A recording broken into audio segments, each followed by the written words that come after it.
Leah, what's something I can do that encourages members of my team to be a bit vulnerable, to self reflect and acknowledge the things that they could do better, that they need to improve, could develop, or the learnings they got after making a mistake? I try to create a safe environment, yet I still find some members of my team aren't willing to go there.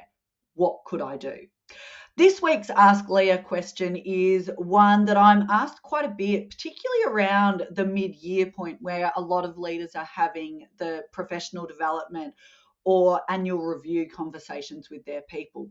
While some people are really willing to do that reflection, and some people actually go too far and they beat themselves up on all the things they're doing wrong, other people are at the other extreme. They say, oh, I can't think of anything that I need to work on. Particularly, I often find people higher up the chain.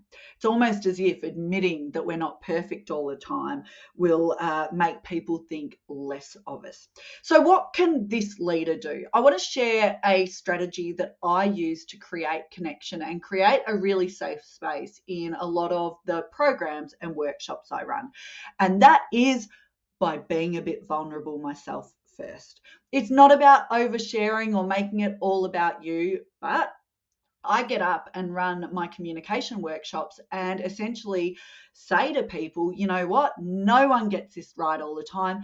No one's a perfect communicator. Everyone can learn, improve, and develop. And the minute we think we know it all, we're stuffed. I teach this stuff for a living. I've written 2 books on the subject. I stuff up my communication all the time because I'm human.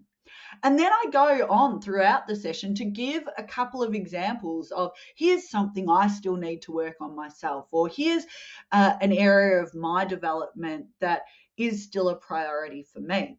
And by throwing this out there quite casually, not making a big deal of it, I'm creating an environment that says actually acknowledging these challenges is the mature and the leadership in action thing to do.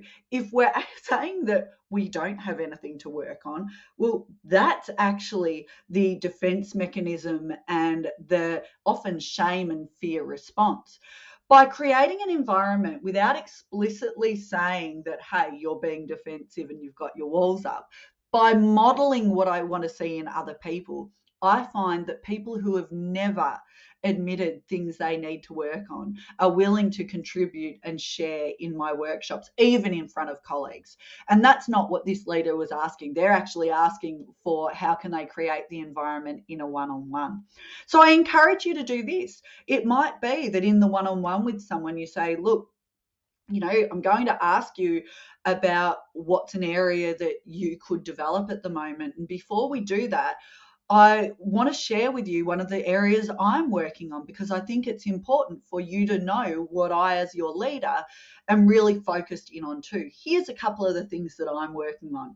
Create that environment that shows all of us have got stuff we can improve and develop, and see if that cracks the door open for the other person sharing with you. If you have a communication, leadership, self-management, emotional intelligence question you would like answered, send it through and I'll do my best to answer it for you next week. Cheers.